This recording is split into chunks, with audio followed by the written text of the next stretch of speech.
Oh Señor mi Dios, eres grandioso.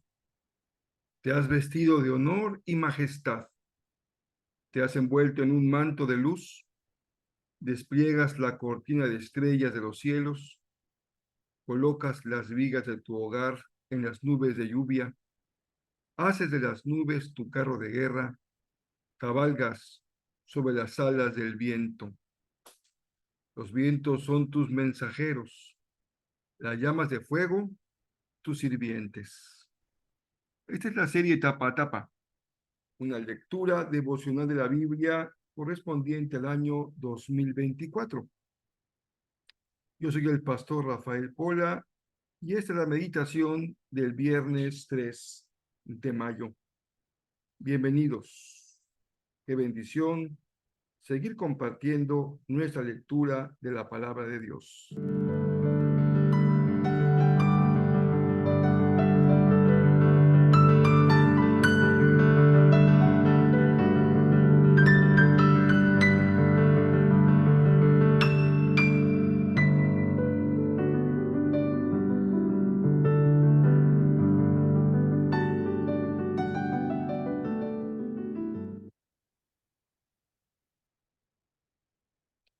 ¿Qué les parece el Salmo 104?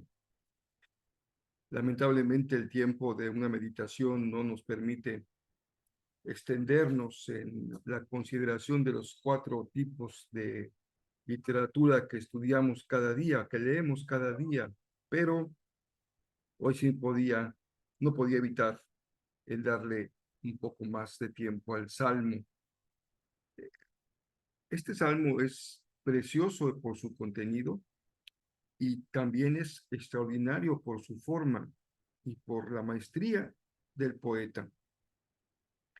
Recuerden que en la literatura poética de Israel es muy usual el uso de una técnica que se llama paralelismo, es decir, hay 2 frases, 2 sentencias, una sigue a la otra y puede ser que la segunda aumente contenido o repita el contenido o contraste lo que dice la primera línea. Es muy fácil de ver en el libro de Proverbios, pero también los Salmos mantienen la misma forma. Fíjense que cuando uno lee la Biblia, generalmente se va concentrando en el contenido, en lo que la Biblia dice, su enseñanza, su exhortación, la visión que Dios nos da, su palabra cuando nos confronta o nos exhorta.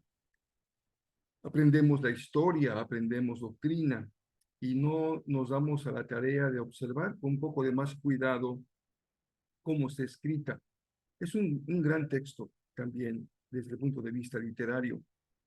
Les vean cómo en el Salmo que empecé a leer unos cuantos versos, de una manera muy hermosa, el poeta usa metáforas, habla de forma simbólica. Oh Señor mi Dios, eres grandioso. Y enseguida dice, disculpen, te has vestido de honor y de majestad. Te has envuelto en un manto de luz. La segunda frase, te has vestido de honor y majestad, es la primera. Agrega contenido, lo lleva a un nivel superior. La segunda, te has vestido en un manto de luz. Podemos imaginar esta extraordinaria luminosidad de la idea que tiene el salmista de Dios. Despliegas la cortina de estrellas de los cielos. Y si tú puedes mirar en la noche el cielo y tienes la bendición de ver estrellas, dice el salmista que es como desplegar una cortina en los cielos. Es la obra de Dios, es un salmo de la creación. Colocas las vigas de tu hogar en las nubes de lluvia. Así que el salmista puede imaginar estas nubes cargadas de agua como las vigas que sostienen el hogar que es el cielo, el hogar del Señor. Haces de las nubes tu carro de guerra, porque a veces las tormentas y aguaceros no son más que instrumentos de la manifestación del Señor. Cabalgas sobre las alas del viento. Bueno, contenido, la majestuosidad de Dios, la grandeza de Dios. Aquí visto como el gran creador, el que sostiene el universo. Así que esta es la fe del salmista que se va entretejiendo en el Salmo 104. Tenemos que regresar a la realidad. Este salmo es realidad, sin duda, no estamos hablando de otra cosa que no sea real, pero a la realidad terrible de la humanidad, y la vamos a tener que observar en la historia de los jueces, con un hombre, pues, ¿qué les puedo decir? Sin duda que es parte de lo que llamaré a partir del próximo domingo en los mensajes dominicales, los antihéroes, porque sin duda que los hay también en la Biblia, estos antihéroes. Se trata de la historia de Micaía. Aquí encontramos como la frase que se repite muchas veces en jueces: el pueblo hacía lo que quería porque no había rey. Se cumple muy bien en la historia de Micaía. Primero, un ladrón que roba a su propia madre. Ella lo reconoce porque le confesó la verdad de su atrevimiento, y con lo que él devuelve hacen una imagen idolátrica y la convierten en un objeto de culto. El pueblo está totalmente desorientado. Todo lo que Dios ha dicho que no hagan es exactamente lo que están haciendo.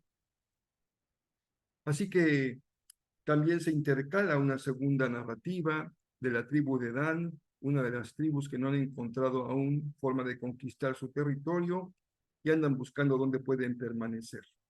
Y en esta búsqueda llegan a las montañas de Efraín, ahí es donde estaba Micaía, y pasando por su casa en esta inspección y después ya mandando a los hombres que van a conquistar, encuentran las cosas de este culto idolátrico de Micaía, se las llevan y también se llevan al sacerdote el levita que estaba ahí como sacerdote de la familia. Y dice el texto bíblico que la tribu de Dan rinde culto a la imagen tallada que había construido Micaía. La idolatría, un sacerdocio ilegítimo, un culto inaceptable, un hombre ladrón, una madre sobreprotectora, idolátrica. ¿Y qué podríamos decir de esta terrible oscuridad en la que vive Israel? Aunque el culto se mantiene en Silo, porque ahí se construyó, se dejó el tabernáculo, el único lugar legítimo para rendirle culto al Señor es justamente el tabernáculo. Ellos están incurriendo en esto que el Señor prohibió una y otra vez. ¿Se acuerdan cuando las dos tribus y media iban a regresar a su territorio, y antes de cruzar el Jordán levantaron también un altar? Iba a ser causa de una guerra civil entre ellos, y ellos explicaron que no lo construían como un objeto de adoración, sino como un memorial? Aquí estamos justamente reflejando la misma condición, pero ahora sí, lo que se construye es un objeto idolátrico, un ídolo, el que esta familia, este clan adora. La idolatría parece ser uno de los grandes hoyos negros de nuestras almas. Solemos inclinarnos ante tantas cosas en lugar del Señor: personas, ideas, objetos, cosas, rituales, liturgias, tradiciones, ideologías, y más en estos tiempos cuando se acercan las épocas de contiendas políticas. Qué triste es encontrar personas adorando ídolos de carne y hueso, adorando ideologías, enmascarando la realidad y inclinando su cabeza ante falsos ídolos. Por eso los primeros cristianos fueron perseguidos, porque ellos dijeron, no, no, César no es Dios, solamente hay un Dios único y verdadero. Y si tú crees eso, entonces bendice al Señor, porque todo lo demás no es más que un falible grupo de seres humanos, unos y otros. El Señor nos libra de cualquier tipo de idolatría. Y cuando llegamos a Juan, aparece en la escena un hombre que es importante, Nicodemo, porque en su conversación con Jesús, el Señor le permite escuchar lo que es un pasaje muy, muy conocido, central en Juan, respecto al reino de Dios. Los judíos esperan un reino militar, un gobierno civil, un reino que había de aposentarse al derrotar a los romanos y expulsarlos, a recuperar la independencia de Israel y a colocar en el trono a un descendiente de David. Pero este reino del que habla Jesús es un reino que hay que ver. Fíjense, no es este reino en el que uno pertenece como un gobierno civil, sino un reino que se puede ver, una realidad que se despliega ante nuestros ojos. Pero para poderlo ver, y podría querer decir aquí, un sinónimo es pertenecer a este reino, hay que volver a nacer. No basta ser judío de raza, ni siquiera basta ser judío de religión. Nicodemo era un hombre principal. Necesita volver a nacer, es decir, tener un renacimiento espiritual. Jesús más adelante les habla acerca de la serpiente que levantó Moisés en el desierto y está usando esta imagen para hablar de lo que él vivirá cuando también se ha levantado en el monte después de haber sido crucificado. Desde el principio, Juan introduce enseñanzas clave en el ministerio de Jesús, en este caso la resurrección, que también se notó ya en el señalamiento del templo que se había destruido y levantado en 3 días. Y dice Jesús, el amor de Dios es para salvación, no de todo aquel que cumple con todos los rituales, sino de todo el que cree. Y no es un mensaje para los judíos, sino para todo el mundo. Y aquí estamos frente a un cambio que yo no puedo encontrar palabras para expresarles lo importante de este cambio fenomenal, porque ahora no es una promesa para un pueblo, sino para todo el mundo. El que cree, todo el que cree, recibe la salvación, fruto del amor de Dios. Y por último dice Jesús, los que me rechazan, los que rechazan la luz, asimismo se están condenando, porque la luz vino y ellos han amado más las tinieblas que la luz. Porque nuestro corazón es tan difícil, queridos hermanos, tan difícil, a veces es tan duro y somos a veces tan insensibles. Bueno, ya les compartí una pequeña meditación sobre el Salmo al inicio de nuestra meditación de hoy y solamente recupero lo que dice el primer verso, que todo lo que soy, alabe al Señor. Coincidente con la que decía el Salmo 103, que todo lo que soy, alabe al Señor. Si lo alaban las luminarias, las estrellas, las aves, los animales terrestres, los peces, el bosque, los árboles, las flores, ¿qué más podría ser nuestro corazón que alabarlo con todo lo que somos? ¿Vas a acompañarnos este domingo en el culto de celebración? Pues alaba al Señor. Ve dispuesto a alabarlo con todo lo que eres. Esta es la expresión del Salmo y queremos hacerla nuestra. Vean qué hermoso Proverbios, la sabiduría de Dios dice que si denigramos al prójimo, estamos cometiendo pecado.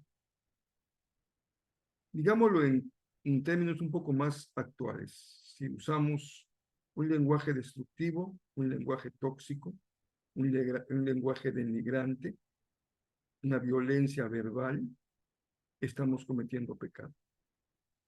Que el Señor nos libre de caer en la insensibilidad, en la indiferencia, frente a la seriedad de nuestras palabras. Pero son benditos los que ayudan a los pobres, dice Proverbios. Que el Señor nos dé la bendición de ayudar a los pobres. Hoy tenemos una oportunidad. En el chat de Jezreel colocamos una información respecto a los hermanos que están siendo perseguidos en Hidalgo por su fe. Y se nos ha proporcionado una cuenta para poder apoyarlos, así que la mantendremos ahí en el chat de Jezreel, por si alguno de ustedes es movido en su corazón para ayudar con cualquier cifra en bendecir a los hermanos que están fuera de su ciudad, de sus pueblos, por la persecución. Esto es una bendición poderlo hacer. El próximo sábado tendremos ocasión, perdón, los próximos sábados, el 11 y el 18, tendremos ocasión de invitar personas a nuestros grupos genéricos para jóvenes y mujeres. Así que el 11 se reúnen los jóvenes a las 5 y el 18 las mujeres a las 9 de la mañana. La reunión de jóvenes es en Jezreel y la de mujeres en la casa de nuestra hermana Miriam. Así que ojalá que puedan sumarse a este proyecto de alcanzar más personas para Jesús. Y el domingo, pues vamos con los antihéroes. Ese es el nombre que le he dejado a la serie que empieza el 5 de mayo, porque es una serie basada en el libro de los jueces. Los antihéroes están de moda, pero no son muy modernos, son muy antiguos. Y veremos algunos prototipos de esos antihéroes que son desde la antigüedad del pueblo de Israel, pero no haremos de ninguno de ellos un héroe, sino que veremos cómo el Señor, en medio de la oscuridad, resplandece la luz del Señor, que es la luz de la libertad, porque el Señor se ha comprometido con nuestra libertad. Pues son días que ya se van acercando al fin de semana. Estamos en un hermoso mes. Les aviso que en Jezreel tenemos una actividad el domingo 12 para mamá. Así que aparten su tiempo. Ojalá que puedan acompañarnos porque nos gusta mucho celebrar, honrar y bendecir a mamá. Así que Dios nos da esa oportunidad el próximo domingo 12. Espero que todos puedan participar. Lo hagamos con gozo, con alegría. Si tu mami no va a la iglesia, es un buen momento para invitarla, para que nos acompañe y podamos también felicitarla, reconocerla, regalarle. Ese era un gran privilegio. Por aquí nos vemos mañana para cerrar la semana en la misma red y en la hora en que tú puedas comunicarte con nosotros. Lo haremos con mucho gusto.